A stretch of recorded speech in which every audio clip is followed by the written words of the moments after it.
For a long time, I thought procrastination meant that I was lazy. But the more I learned about it, the more I started to realize that procrastination isn't necessarily about laziness. For me, it's more about uncertainty, perfectionism, or my brain trying to avoid discomfort.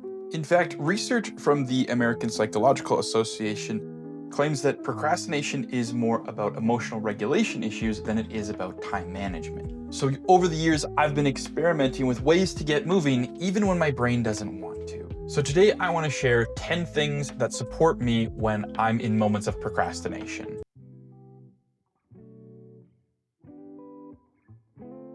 A big thing that fuels my procrastination is task size. When my brain feels like something is too big, it'll avoid it at all costs. So one of the things that I do is I try to shrink the task size so that whatever I'm dealing with feels manageable. Behavioral research shows that one of the barriers to productivity is something called task initiation. Basically, it's the feeling that starting the task is often the hardest part. It's the hardest part to get through.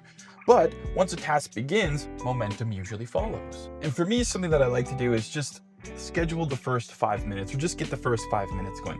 I'm going to talk about some more tips that will kind of play into this as I go along, but if I can just sit down for 5 minutes, just get that first little itty bitty chunk going, it usually leads to the next 5 and the next 5 and the next 5. Then before I know it, momentum is rolling. Number 2 is remove the distraction.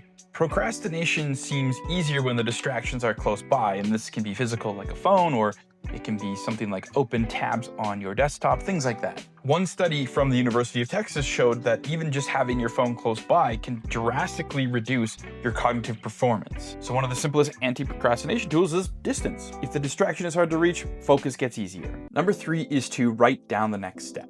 Sometimes we procrastinate because the task just isn't clear. So for example, work on a project is vague versus map out the next video script, which is specific. Research in productivity shows that clarity reduces mental friction. So instead of writing down tasks or making lists, I might write down the next physical action that I can possibly take. And when I can see the next physical action in front of me, the next step or the next steps or even getting started becomes a little bit easier.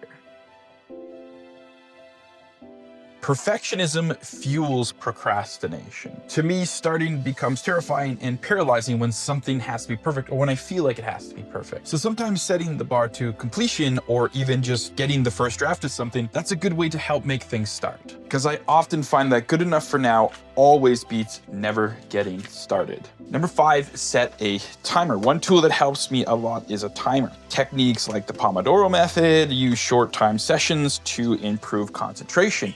If you don't know what that is, I suggest you look up the Pomodoro method. It really helps me out a lot. When my brain knows that there's some sort of endpoint, the tasks start to seem manageable versus feeling endless. Number 6, change the environment. So sometimes procrastination isn't necessarily about the task or the tasks that you have ahead of you. It's about the environment or how different spaces can change how your brain behaves. For me, it's often things like going to the library, cafes, cleaning my workspace. All of these things can have an effect on my focus. So sometimes the easiest way to break procrastination is just by moving somewhere new, even if it's just rooms in your house or chairs in your house. And the theory is that once the hardest task or hardest challenge is off your plate, all of the rest of the tasks seem to get easier. Research shows that throughout the day you get what's called decision fatigues. Basically, you're going throughout your day making so many decisions that your brain kind of gets tired. When you tackle the hardest thing first, what you're doing is when you have the most energy is going into the hardest task. Now, I just want to point out here that this may sound contradictory to point number 1, which is shrink the task. But if you look at the biggest thing that you have to do first, and you break that up into smaller tasks, maybe even you throw in the Pomodoro technique where you do each small task for just 15 minutes and take a break, it kind of works and compounds into this little procrastination defeat system. Number 8, use small rewards. Motivation often follows rewards because your brain releases dopamine when something feels rewarding. So small incentives can help. This can be taking a coffee break, maybe going for a walk, maybe practicing fishing with a practicing rod, honestly, whatever feels rewarding to you. And sometimes it's the smallest reward that can often get your brain moving. Number 9, move your body. Movement can help reset focus. Exercise increases dopamine and norepinephrine, I hope I said that right, 2 brain chemicals linked to attention. Some studies suggest that even short walks can improve cognitive performance. So oftentimes when my brain feels stuck, sometimes the solution isn't more effort, it's detaching from what I'm doing and going and getting some movement. Number 10, track what you finish. One of the habits that supports my motivation is tracking my progress. So sometimes this is writing down what I've completed, sometimes writing down how I felt, sometimes it's just reflecting on how my day went. This is very important to note that it's not just what you do, it's not just making another list, it's not just preparing your day tomorrow with another list.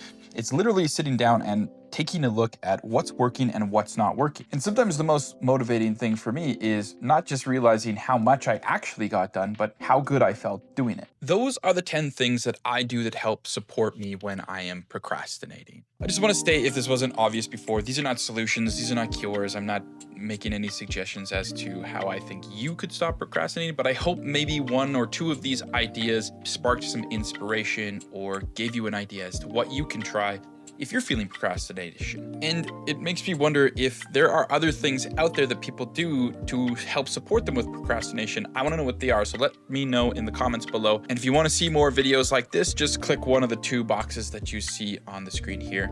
Until next time, I'm Jeff Turner, and remember to take care of yourself, however that looks to you. And behavioral research shows that one of the